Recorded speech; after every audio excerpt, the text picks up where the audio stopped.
Faith invites and encourages all who are seeking a community to empower, support, and explore deeper understanding of spirituality and recovery of all kinds. We join together with our family and loved ones in our journey to enlightenment and recovery, and supporting one another spiritually without judgment or prejudice. Hi, thank you for joining us today at A Place of Faith. Today, we are going to explore the spiritual principle of compassion. Our own Beci R. is going to be doing our lesson, our presentation, and Patricia will be doing meditation. I'll be jumping in and out, and we have with us our wonderful Jody doing music for us today. So, let's get started. Please join me in prayer. Higher power, great spirit, thank you for being with us in every single way. Thank you for helping us to be stronger, to be wiser, and to keep going no matter what comes up against us. God, we know we can turn to our faith, to our spirituality, and be more than we have ever been before. And so it is.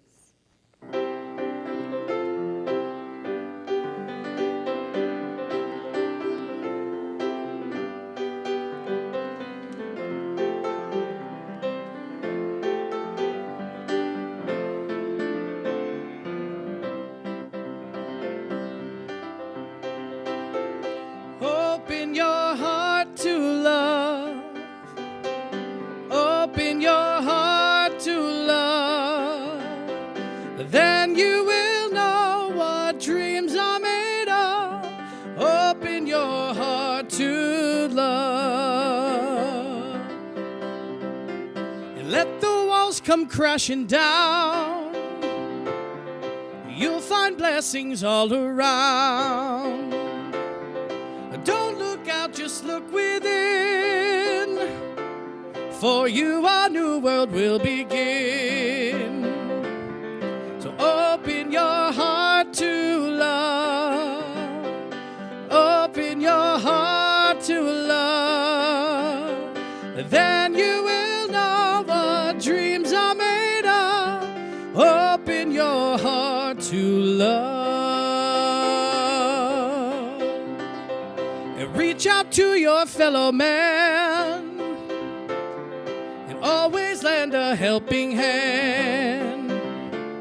The greatest thing that you can do is give love and receive it too. So open your heart to love. Open your heart to love. Then you will know what dreams are made of. Open your heart to love. And open your heart. Open your heart. Open your heart to love.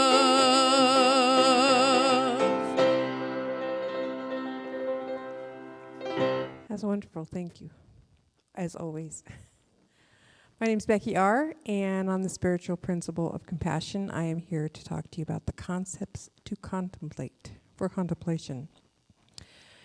In 1206, Giovanni Bernardone, the 24-year-old son of a wealthy merchant, went on a pilgrimage to St. Peter's of Balascia in Rome. He could not help but notice the contrast between the rich and the poor, how big a gap there was. He would notice the brilliant mosaics, the spiral columns, and all this, and then there's this poverty and people begging outside.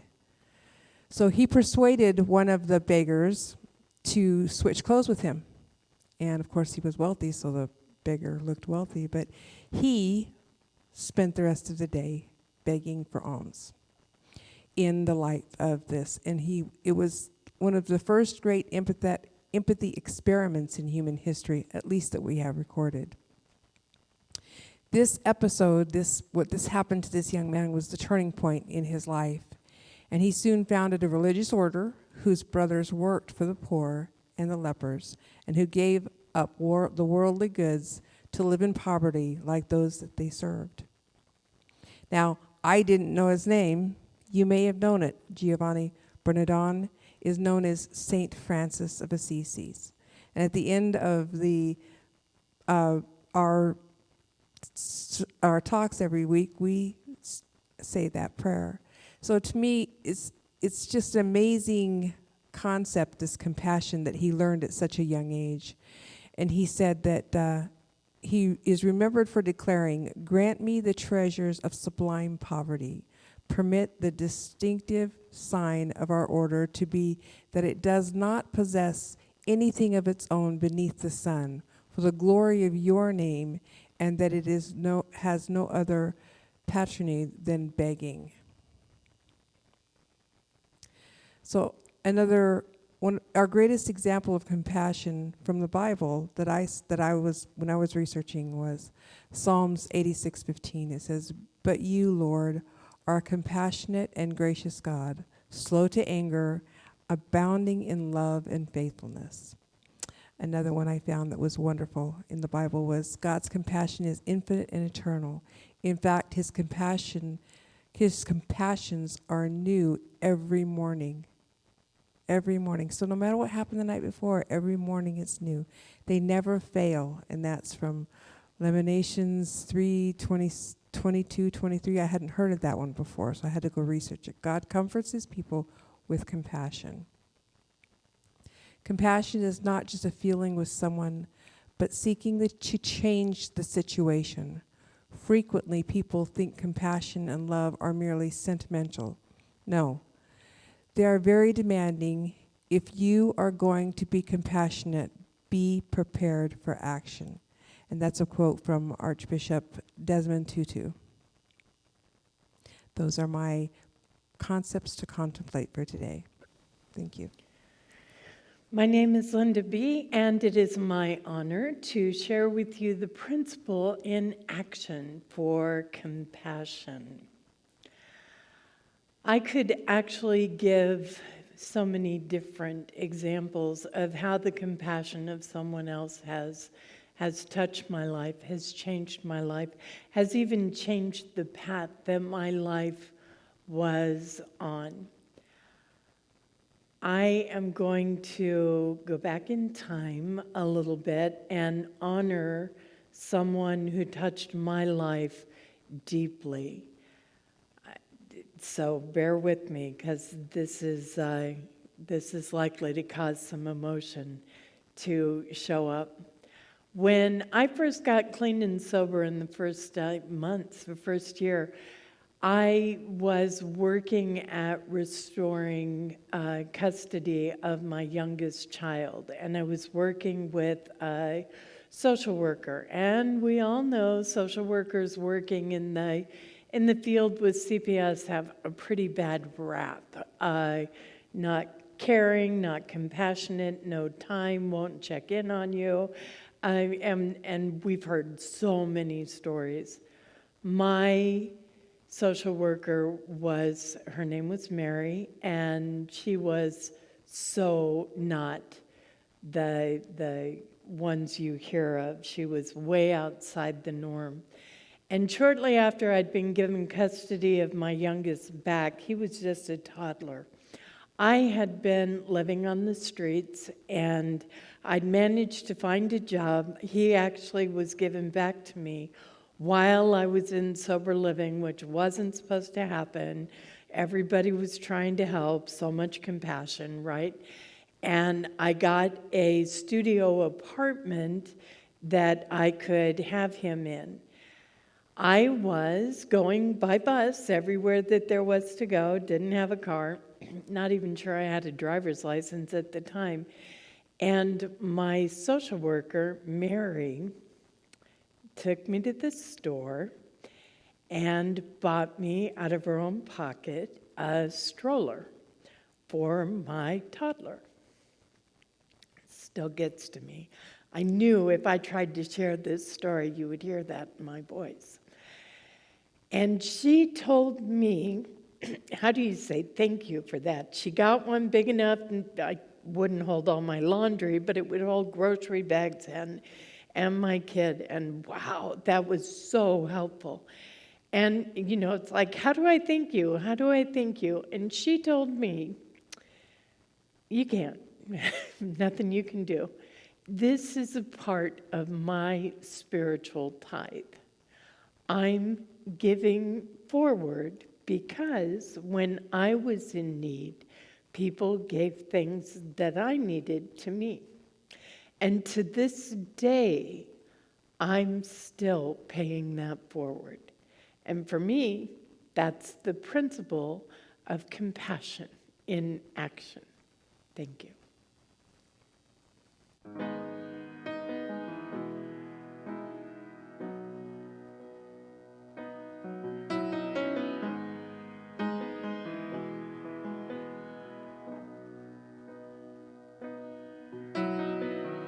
I see a scene of empty eyes. Their silence speaks that life's not fair. They feel the weight of all their hunger, and I feel the weight of their despair. And that's a burden hard to bear. Well, I can't change the world, but I can live with open hands. And I can't change the world, but I can give all that I can. I can pray and I can love. And when all is said and done, I can't change the world, but I can change the world for one.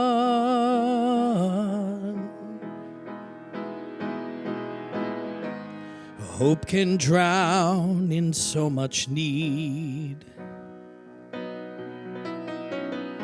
and that's a poor excuse to turn away. 'Cause I have seen a grateful smile shining on a person's face. That's why I have faith. Well, I can't change the world, but I can live with open hands. And I can't change the world, but I can give all that I can. I can pray and I can love.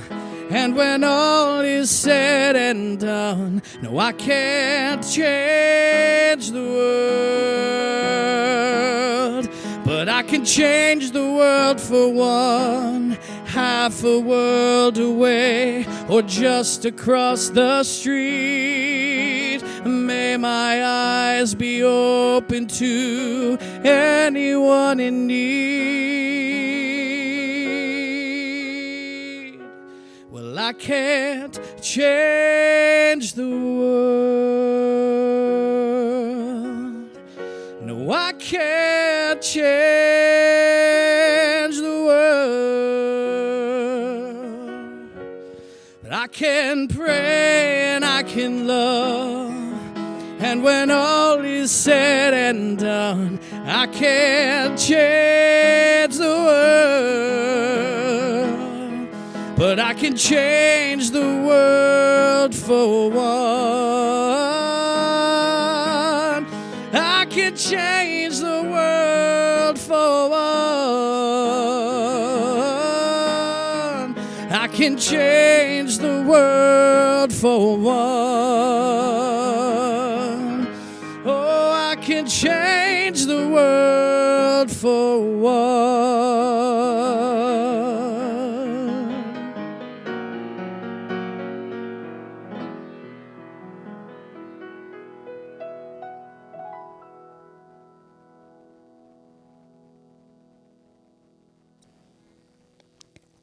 Change the world for one.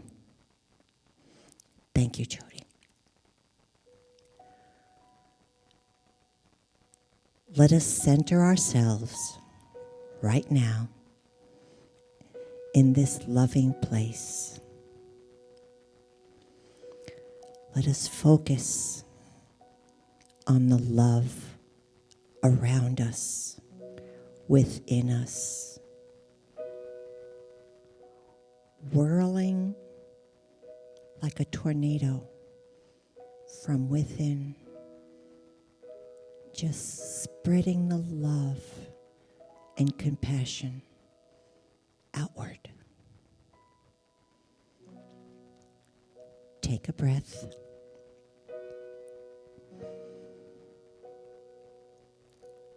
Focus on your breathing. Calmly allow yourself to take care of you.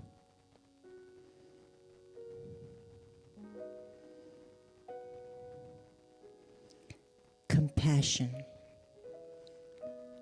for all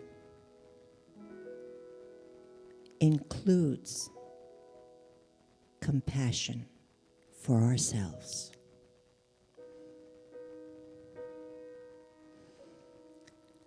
Connect with this joy and this calmness. Let the music envelop you. Feel the love.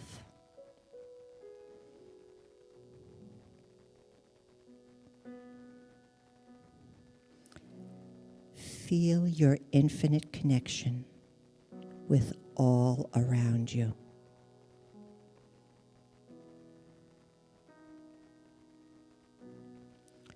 Breathe in the love-filled air.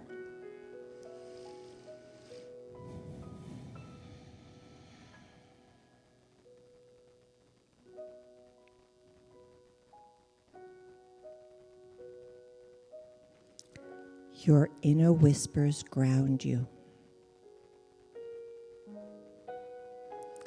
Listen to this compassionate voice.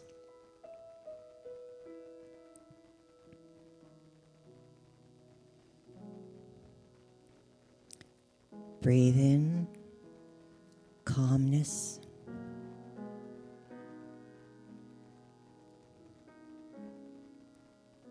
Remember,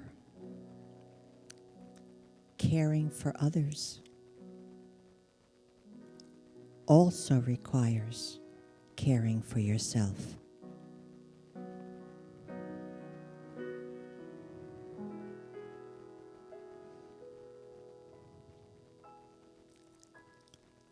Focus on the love, the joy, the excitement that you have, knowing that you are caring and compassionate for yourself and for others.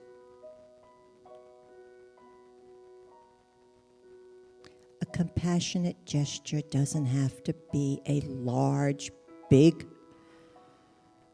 overwhelming gesture. Compassionate gesture can be helping somebody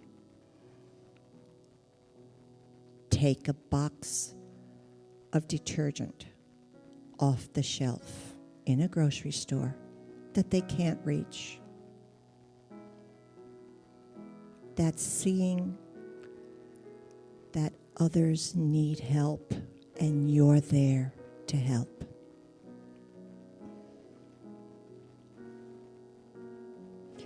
If your compassion does not include yourself, it is incomplete.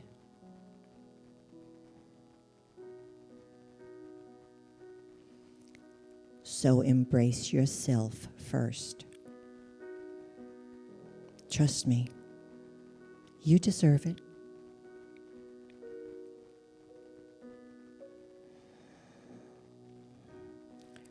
Remember, you have been criticizing yourself for years, and it hasn't worked. Try approving of yourself and see what happens.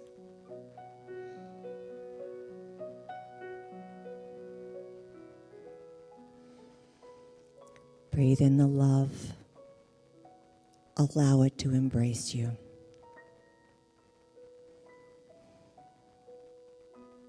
Feel your body calm and renewed.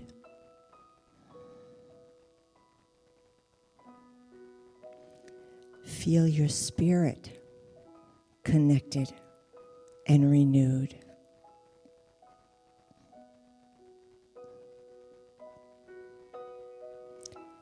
Feel yourself embracing compassion for others.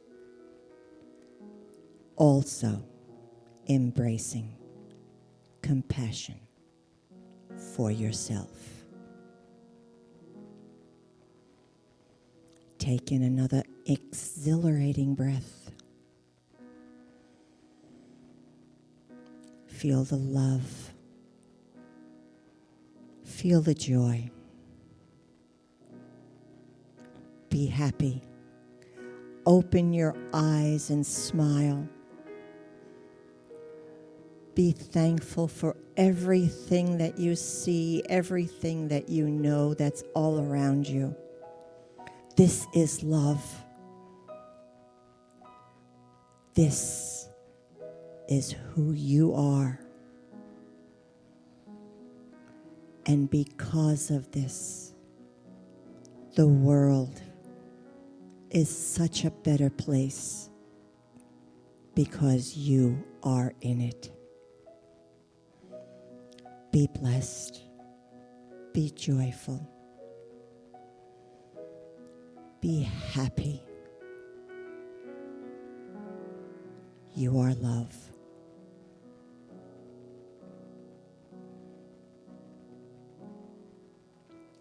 Namaste.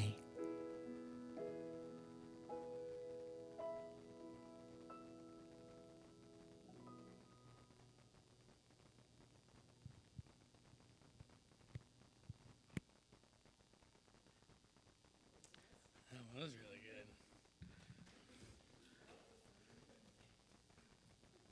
We had a good little thing going on there.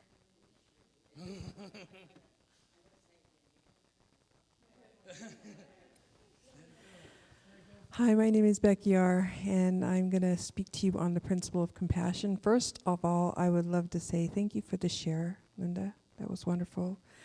For the meditation, Patricia, beautiful. And for the music, Jody, you just rock my heart every time you play. I just was like, he's going to make me cry again. And you do, you know. But it's a good cry. That's what I'm looking for. So let's begin with prayer. Father, Mother, God, we thank you for this time together to connect, to be in spirit with each other, and to know that we are compassion. We are love. We are your children. We are with you. And we have everything that you are at our fingertips always. Thank you. Amen. Okay, compassion. This was fun. This is actually being taped on a day that's kind of difficult for me. I'll start with that. So if I come to tears a little bit during it, this year, just a few months ago, my father passed away. And while I should transition to the other side, because he's here, he listens to me, which is really kind of amazing because I know that he hears me. But today's his birthday. So happy birthday, Dad. He would have been 89 years old. So thank you for spending this time with me and with him and with everybody here. So what they define, the Webster's Dictionary defines compassion as a sympathetic consciousness of others' distress together with a desire to alleviate it. Okay? Understanding that hatred and revenge never cease through the returned hatred and revenge intent. Facing hatred with compassion loving one's enemy, overly moving towards equanimity toward all. If I can get there we go. Oop. But exactly what does that mean about compassion? Because a lot of times people confuse compassion with empathy, okay? So compassion is often confused with empathy and sympathy, most likely because each of the way they're constructed is to be associated with helping. We're going to help the person, okay? But unlike compassion, empathy does not incorporate the readiness in order to act to relieve the suffering. And sympathy is the same way. Sympathy is a feeling of care and concern for someone, which is often associated with the wish to see them happier, but there's no action behind these words. These are feelings inside of us, right? Sympathy is an experience of the feeling of sorrow for someone else's misfortune. With compassion, there is a recognition of the other person's emotional state and a desire to act in order to help it. This is the part that we have to, I talk about this a lot with it. When you hear me talking, I may talk about it too much, I'm not sure. But knowing these principles and acting on these principles are two different things, right? So we can know about compassion, but acting on it is in this order. There's a cognitive component. It's an awareness of suffering. I understand that they're suffering. There's the affective component. A sympathetic concern related to being emotionally moved by suffering. Oh, that brings me to tears because they're hurting. There's the intentional component, is a wish to see them the ease of suffering. That's like, okay, they're suffering. I really wish they weren't. And then there's the motivational component, and that's a responsiveness or a readiness to step in and help, right? So it's all of those combined. It's not just, I see it and there it is, and, it's the acting upon it. So does everybody deserve compassion? Who decides who's worth giving compassion to?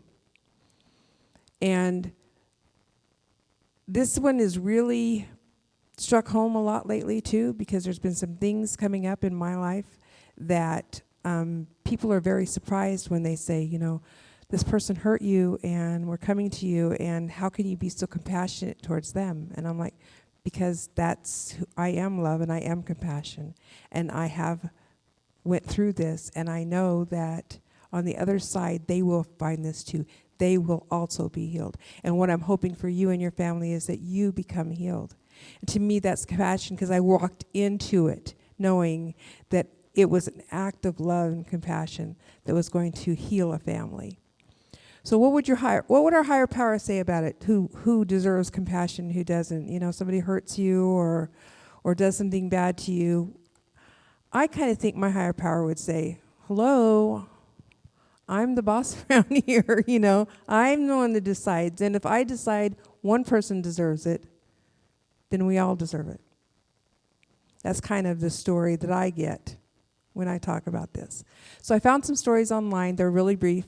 One of them is called The Widower. It says, after a long shift at a fire department, Matt Swazel fell asleep while driving home and crashed into another vehicle.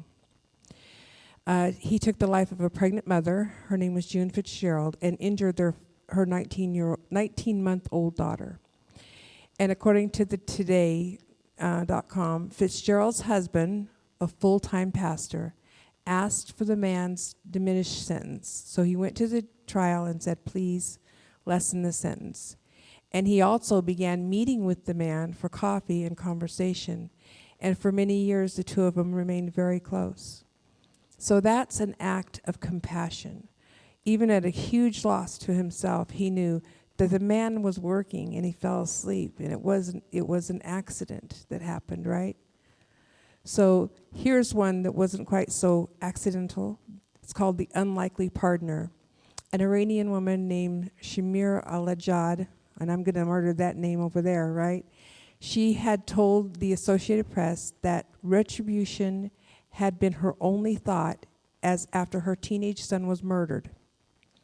All she could think about was retribution, right?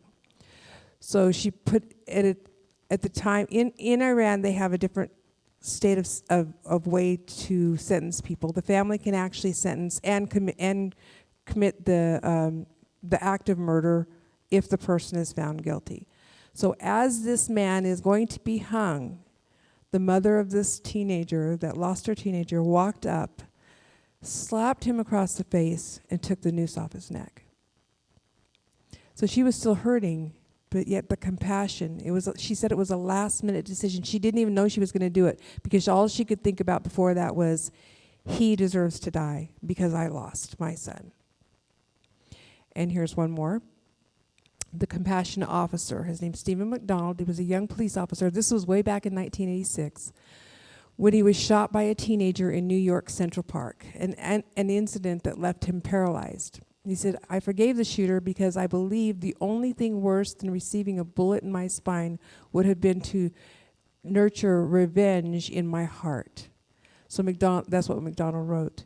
While the younger man was serving his prison sentence, McDonald corresponded with him, hoping that one day the two of them could work together to demonstrate forgiveness and nonviolence. This is the ultimate of compassion.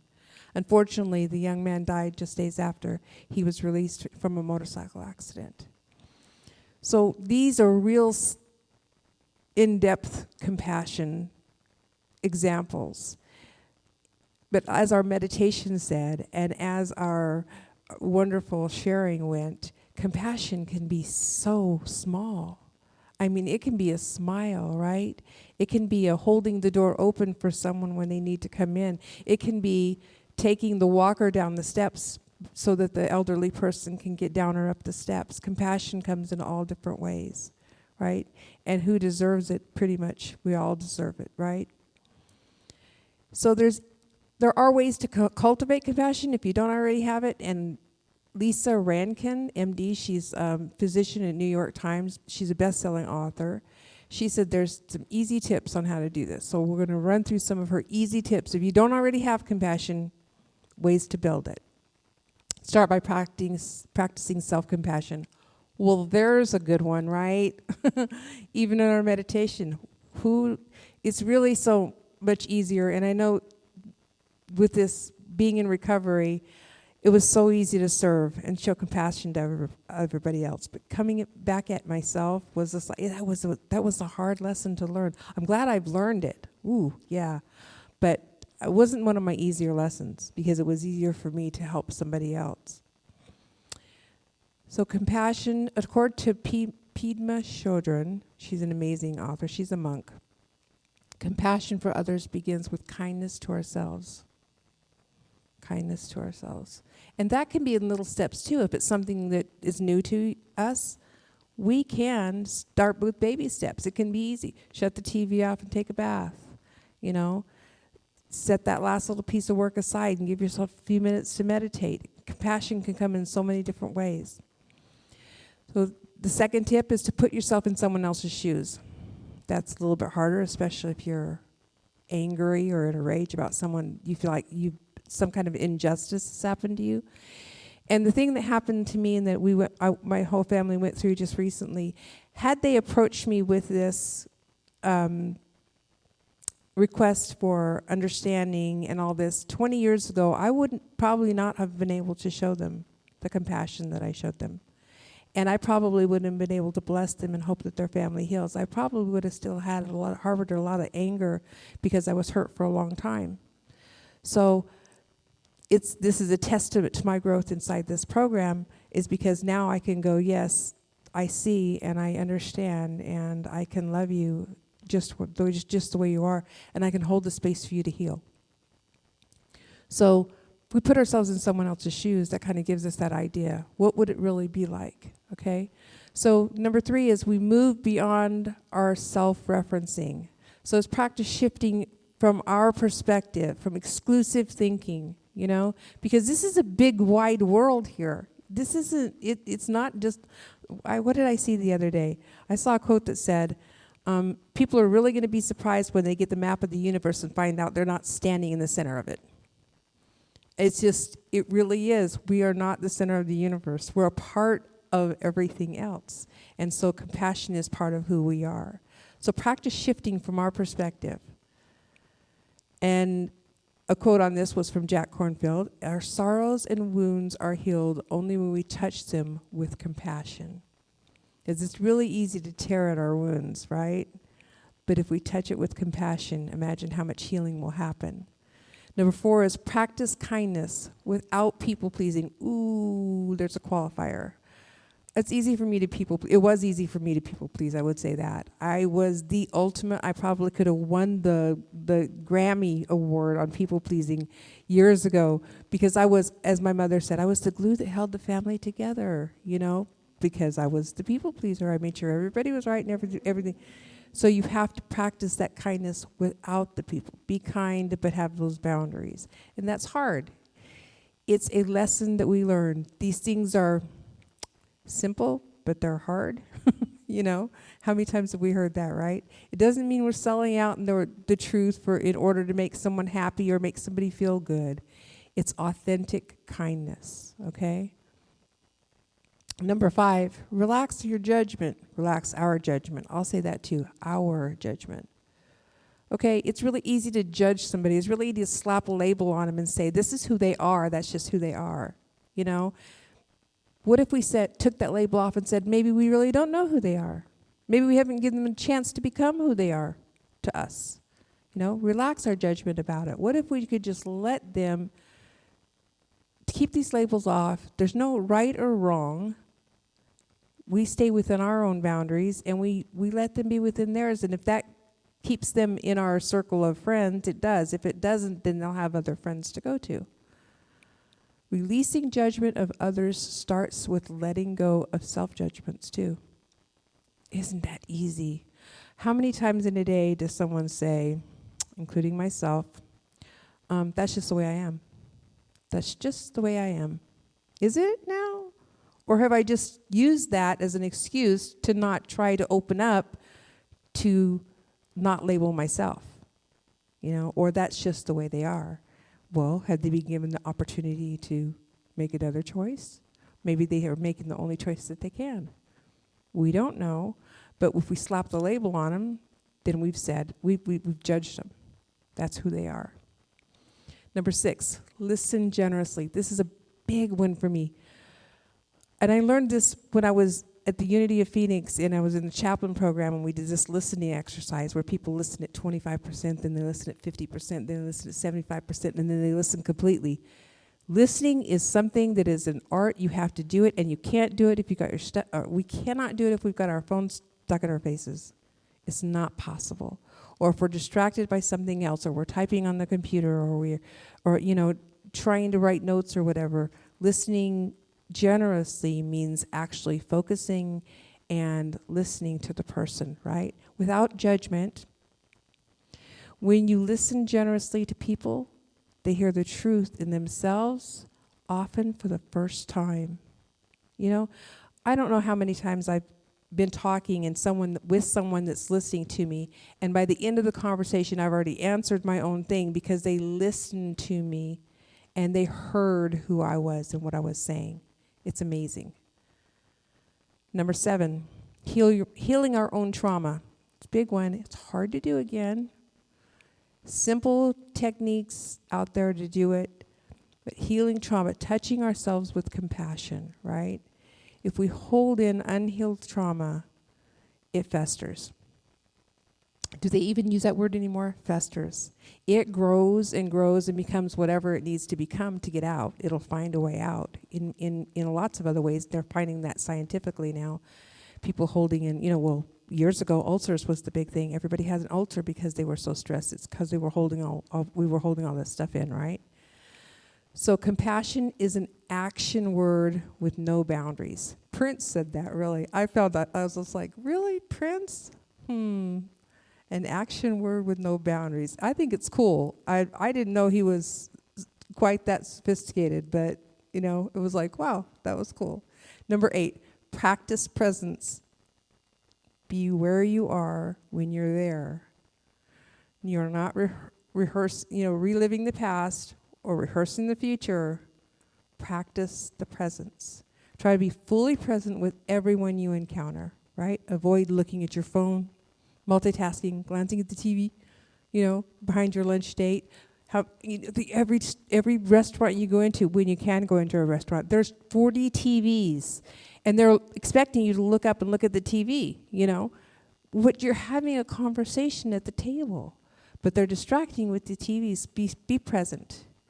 See if you can really feel what the other person might be thinking beneath the words, because there's always something beneath the words. And the words may change, and the words that they say may not be the words that you understand it is the same way. Number 9 is to practice radical self-care. And this lady that wrote this book, she's the one, I think she has a book called Radical Self-Care. And I have not read it, but I read the synopsis of it. It sounded amazing. But she says, in order to truly offer compassion to others, you first have to fill yourself. Fill your own tank, right? And think about how one of my wonderful monks says that compassion is a verb, right? So there's 3 quick tips to practice it. So pause for a moment and consider whether or not you're telling yourself about the other person is a story, is it accurate? Is it true? And what's the evidence of that belief? And can you think of any counterexamples to your belief? Is there any way to counteract that thought? What was it? My husband tells me, we used to have this saying, and we haven't said it in a while. What is it? You always default on the side of the positive. It's always think that no matter what they're doing it for the right reasons.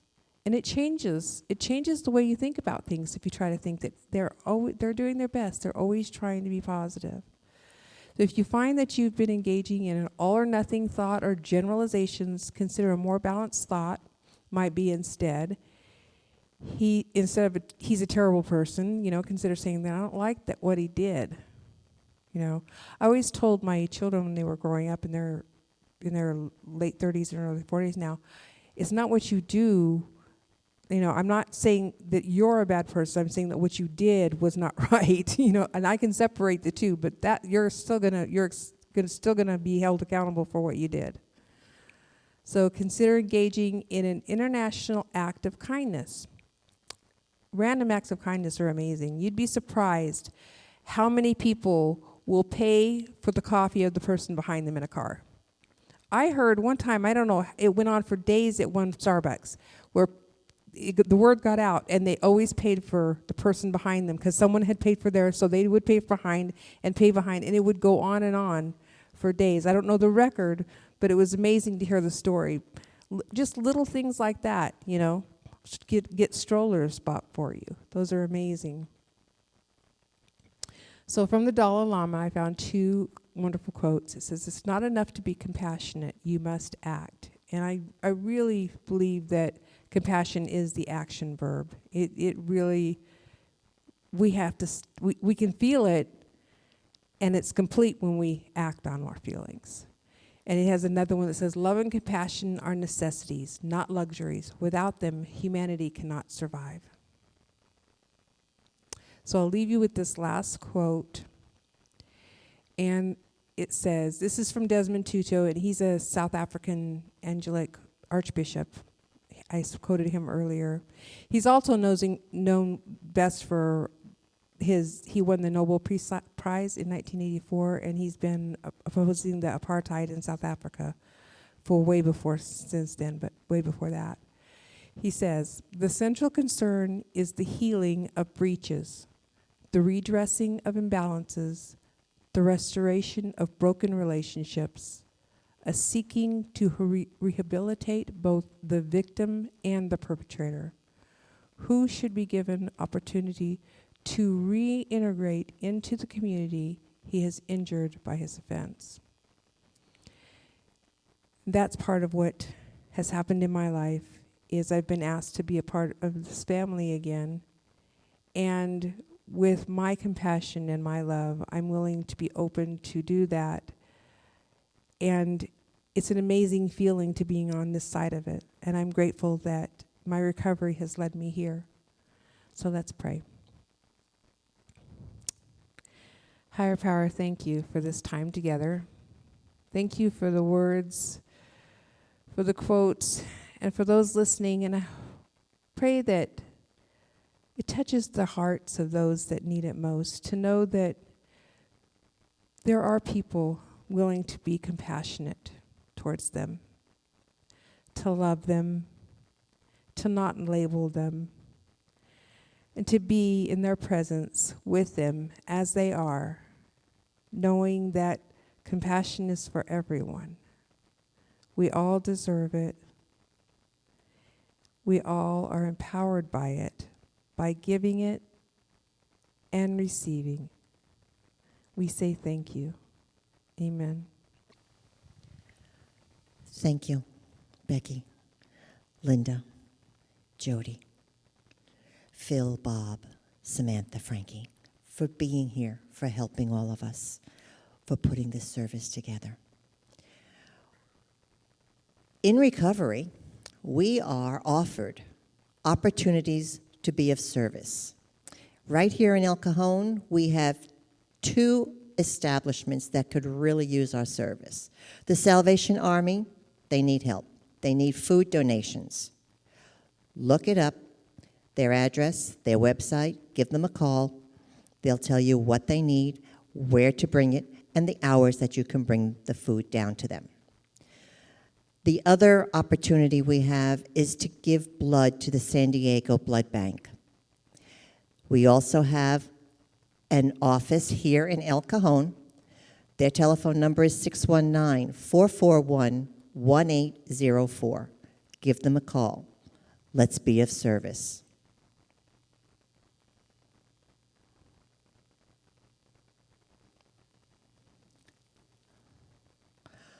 We want to work with your organization and bring a place of faith to you. Please contact us through our email at aplaceoffaith@zohomail.com. That's ZOHOMAIL.com. We're excited to work with you. Thank you for your donations.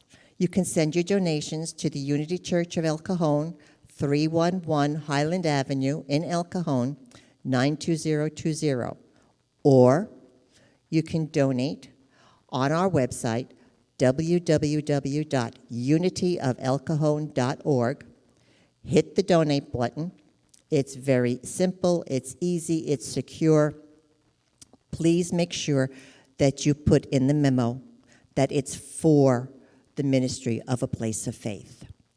You can also call Unity Church of El Cajon at 619-579-9586 and give your credit card over the phone. That too is secure and very beneficial. We thank you for supporting this ministry. Jody, would you close us in song?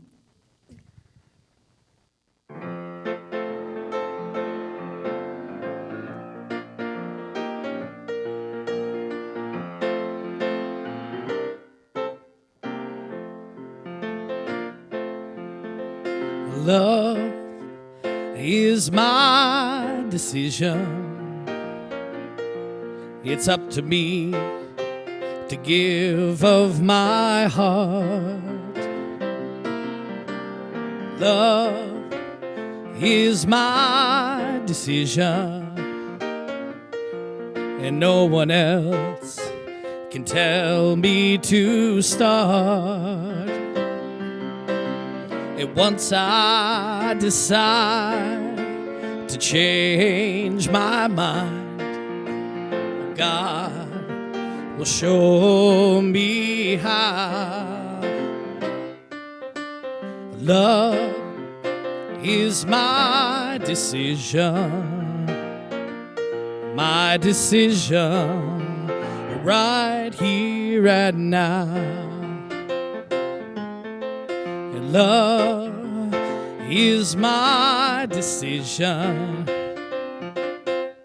It's up to me to stand on that bridge. Love is my decision. No one else can make me forgive.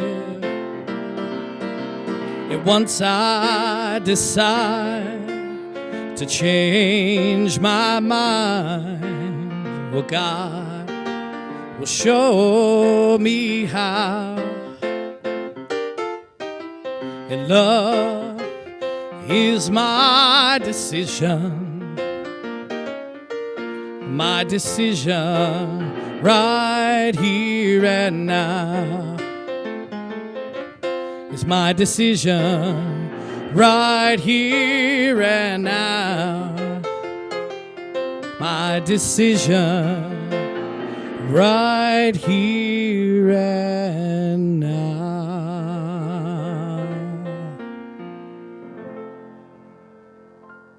Thank you, Jody. Love is my decision. Talk about compassion. Please join me, excuse me, in the prayer of St. Francis. Lord, make me an instrument of your peace. Where there is hatred, let me sow love. Where there is injury, pardon. Where there is doubt, faith. Where there is despair, hope. Where there is darkness, light. And where there is sadness, joy. O Divine Master, grant that I may not so much seek to be consoled as to console, to be understood as to understand, to be loved as to love. For it is in giving that we receive.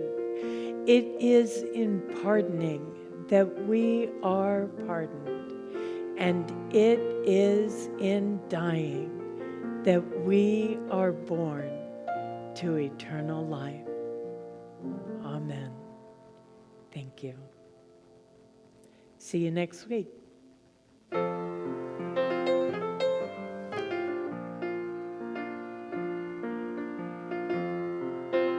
Here at A Place of Faith, we want you to know that you're not alone.